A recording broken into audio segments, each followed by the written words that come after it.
আসসালামু আলাইকুম প্রিয় নবম শ্রেণীর শিক্ষার্থীরা, আশা করি তোমরা ভালো আছো।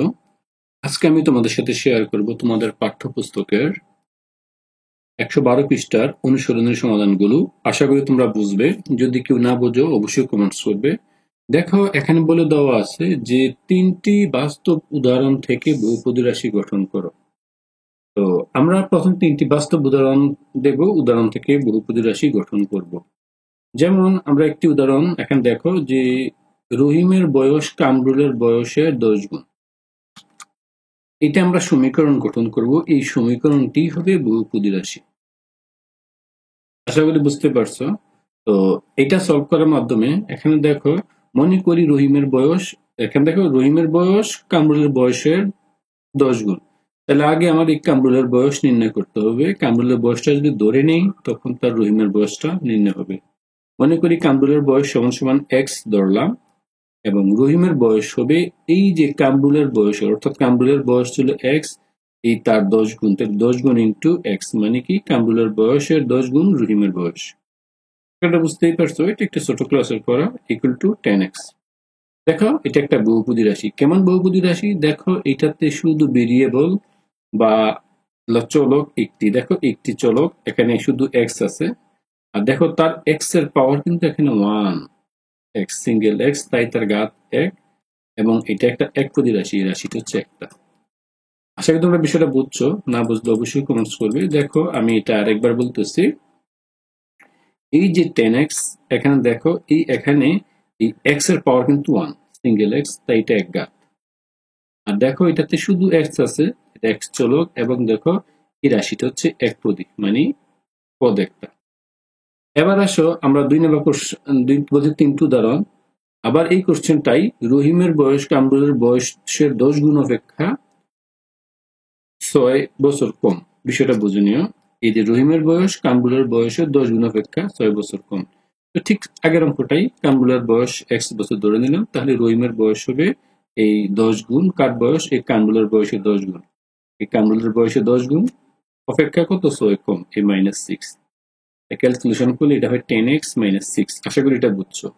দেখো, এখানে একটা পদ, এখানে একটা পদ, দুই পদ, অর্থাৎ এটাই তাহলে এটাকে বলতে পারি এটা দ্বিপদ, দুই পদ, এক চলক। দেখো এখানে এই শুধু এক্স আছে আর কেউ নেই। যদি ওয়াই থাকতো তাহলে দুই চলক বলতাম, যেহেতু ওয়াই নেই তাই এটা দুই চলক নয়, এটা হচ্ছে এই এক চলক।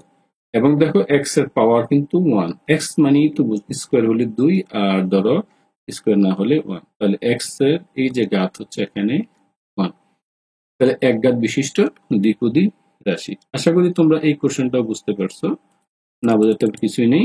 এবার দেখো, দেখো এখানে একটি খাতার দাম একটি পেন্সিলের দামের বর্গ অপেক্ষা 2 টাকা কম।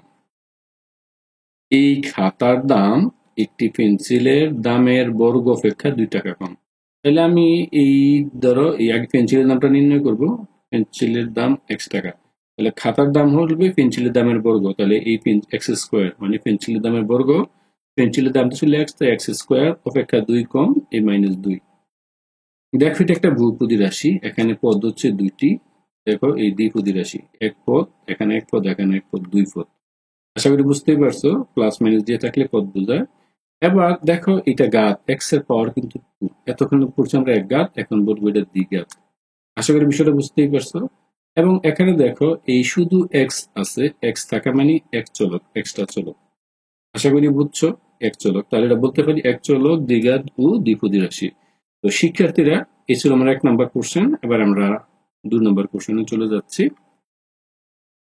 বলছে নিচের নির্দেশনা মোতাবেক বহুপদী রাশির উদাহরণ দাও। তাহলে প্রথমটা বলছে এক চলক, ত্রিমাত্রিক ও দ্বিপদী রাশি। তাহলে বুঝতেই পারছো আমরা কি কি সলভ করব। আমরা এখানে সলভ করব, এটা হচ্ছে এক চলক থাকবে, ত্রিমাত্রিক ত্রিমাত্রিক থাকবে এবং বহুপদী রাশি থাকবে। তাহলে এখন এই এক চলক এর মানে হচ্ছে শুধু এক্স থাকবে বা ওয়াই থাকবে, যে কোনো একটা, বা জেড থাকবে, যে কোনো একটা নিয়ম।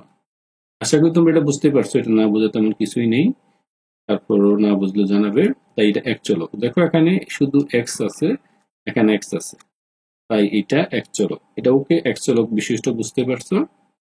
এবার দেখো ত্রিমাত্রিক কিভাবে ত্রিমাত্রিক হয় দেখো এখানে পাওয়ার, এই দেখো পাওয়ার হচ্ছে 3 সর্বোচ্চ ঘাত বা পাওয়ার এক্স কিউব, তাই এটা হচ্ছে ত্রিমাত্রিক। মাত্রা যেটা এটাকে পাওয়ারকে বলবো সর্বোচ্চ মাত্রা ত্রিমাত্রিক। এবং এটা হবে তোমার দ্বিপদী রাশি। দ্বিপদী মানে এখানে একটা পদ, এই প্লাস দিয়ে আর একটা পদ, দুইটা পদ। দেখো এই দুইটা পদ, এই একটা পদ, এখান থেকে এই আর একটা পদ, তাহলে দুইটা পদ হলো, তাই দ্বিপদী। আশা করি এটা তোমরা বুঝছো, এটা না বোঝার তেমন কিছুই নেই, না বুঝলেও কমেন্টস করবে। দ্বিতীয়টা বলছে তাও হতে হবে এক চলক হবে, ত্রিমাত্রিক হতে হবে, চতুর্পদর্শী, অর্থাৎ চারটা পদ হতে হবে। এখন দেখো এক চলক কিভাবে বোঝাচ্ছি দেখো, এখানে এক্স, এখানেও এক্স, এখানেও এক্স, এখানে কনস্ট্যান্ট, মানে এই যে চলক, চলক মানে কি আমাদের ভেরিয়েবল, যেটা শুধু একটা ভেরিয়েবল। ভেরিয়েবল হচ্ছে আমার একটি এক্স, এই ভেরিয়েবল আমার, আশা করি তোমরা বুঝতেই পারছো। তাহলে আমার এই একটা চলক বুঝছো, তাহলে আমার এক চলকের কাজ ইটস ওকে। এবার আসো ত্রিমাত্রিক, আমরা কিভাবে বুঝবো এটা ত্রিমাত্রিক কিনা। দেখো এই যে তার পাওয়ার, এই সর্বোচ্চ ঘাত হচ্ছে 3, তাই এটা হচ্ছে ত্রিমাত্রিক। আশা করি এটাও বুঝছো। এবং চারটা পদ হবে, দেখো 1 2 3 4, চারটা পদ। আশা করি বুঝতেই পারছো। তাহলে এই চারটা পদ লিখতে পারলাম, তাহলে তোমরা এটা লিখে ফেলবে, 1 পদ 2 পদ 3 পদ 4 পদ। দেখো 1 পদ, এই 2 পদ, 3 পদ, এই 4 পদ। আশা করি এটা বুঝছো। তো আমার এটাও আমার আশা করি শেষ, তোমরা বুঝছো, না বুঝলে কমেন্টস করবে। এবার আছে এখানে দুই চলক ত্রিমাত্রিক, তারপর দ্বিপদী। তো চলক হবে দুইটা, তাহলে বুঝতেই পারছো। এবার এক্স আসবে, ওয়াই আসবে। এবং আগে দুই চলক দেখাচ্ছি, দেখো এখানে এক্স, এখানে এক চলক, বাট এখানে আছে এক্সও আছে, ওয়াইও আছে। অর্থাৎ এই রাশিটাতে দুইটা চলক আছে, এক্স আছে, ওয়াই আছে। এখানে থাকলেও হতো, দুই চলক হতো, বাট এখানে মাত্রার কারণে আমরা দিইনি। আশা করি বুঝতেই পারছো। তাহলে আমার এই দুই চলক ইটস ওকে। দুই চলক, একটা হচ্ছে এক্স আর একটা হচ্ছে ওয়াই। এবার আসে ত্রিমাত্রিক, মাত্রা 3, দেখো পাওয়ার 3, মাত্রা 3, এইটা ওকে, বুঝতে পারছো, কারণ হচ্ছে তার সর্বোচ্চ পাওয়ার হচ্ছে 3। তারপর দেখো এটা নিয়ে আর আশা করি কার কোনো প্রবলেম নেই। তারপর যদি প্রবলেম হয় অবশ্যই কমেন্টস করবে। এবার আসো বলছে এটা যে লাস্ট, এই দুই চলক ত্রিসমমাত্রিক এবং ত্রিপদী। সমমাত্রিক মানে সবগুলোর মাত্রা এক থাকবে। দেখো দুই চলক আমরা খুব সহজে এখান থেকে দেখাতে পারবো। দুই চলক, একটা আছে এক্স আছে, এক্স ওয়াই, এখানে ওয়াই, মানে দুইটা চলক আছে, এক্স ওয়াই শুধু আছে, এক্স একটি, ওয়াই একটি। তাহলে এখানে চলক দুইটি পেলাম। আশা করি এটা বুঝছো। ত্রিসমমাত্রিক, দেখো তার মাত্রা, সবগুলো মাত্রা 3 হবে। এখানে 3, এক্স এর পাওয়ার 1, ওয়াই এর পাওয়ার 2, দুইটা হয় 3, এখানে 3। দেখো সব জায়গায় পাওয়ার হিসাবে 3 আছে, তাই এটাকে বলা হয় ত্রিসমমাত্রিক। আশা করি তোমরা এটাও বুঝছো, এটা নিয়ে কারো কোনো প্রবলেম নেই। তারপরে প্রবলেম যদি হয় কমেন্টস করবে। এবার আসো ত্রিপদী, এখানে এক পদ, এখানে 2 পদ, এখানে 1 পদ, 3 পদ ত্রিপদী হয়ে গেল। আশা করি তোমরা এটাও বুঝছো, এটা নিয়ে কারো কোনো প্রবলেম থাকার কথা নয়। এবার দেখো চার চলক কি চক্রক্রমিক ও চতুর্মাত্রিক চলক থাকবে 4টি। তাহলে বুঝতেই পারছো, এক্স একটি চলক, ওয়াই একটি চলক, জেড একটি চলক, ওমেগা একটি চলক। তাহলে 4টি চলক, একটি চলক এক্স, ওয়াই, জেড, ওমেগা।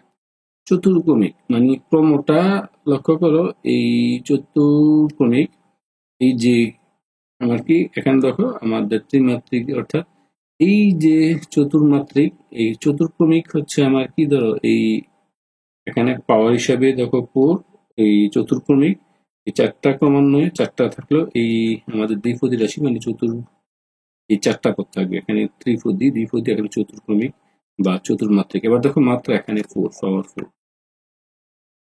আশা করি বুঝতেই পারছো। আমি আবারও বলি, এই চতুর্মাত্রিক মানে হচ্ছে তোমার এই মাত্রা থাকবে 4, আর চতুর্ক্রম চক্রক্রমিক মানে, এবার আসো, আশা করি তোমরা এটাই বুঝতে পারছো, এটা হচ্ছে চক্রক্রমিক, চতুর্ক্রমিক নয়, সরি, মানে ক্রমান্বয়ে এক্স ওয়াই জেড আবার এখানে ভেবে থাকবে। আশা করি এটা তোমরা বুঝছো।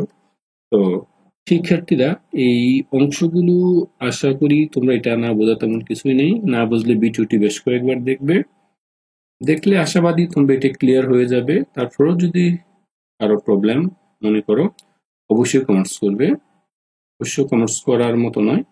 তো আমার ডেসক্রিপশন বক্সে চেক করবে, ডেসক্রিপশন বক্স চেক করলে তোমরা সবগুলো পেয়ে যাবে। আশা করি তোমাদের জন্য ভালো হবে। তো সবাই চ্যানেলকে সাবস্ক্রাইব করে রাখবে। আল্লাহ হাফেজ।